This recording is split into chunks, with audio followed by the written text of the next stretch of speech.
Hello guys, ito nga pala yung isda na huli ng alaga ko.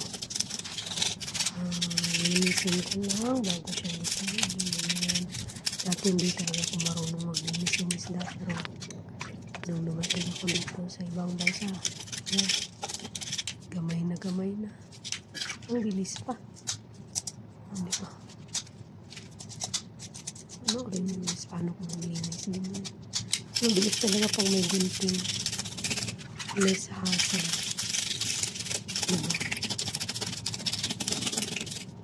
Para talaga malinis na malinis yun.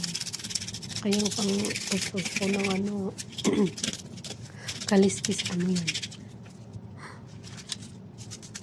Maganda din yan. Para talaga siyang pangkaliskis ng isda. Diba? Ang laki ng isang isda. Ayan. Diba?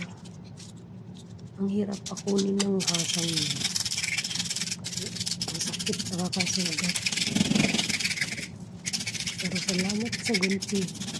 Dahil sa kanya, ako'y napadali ng paglilinis.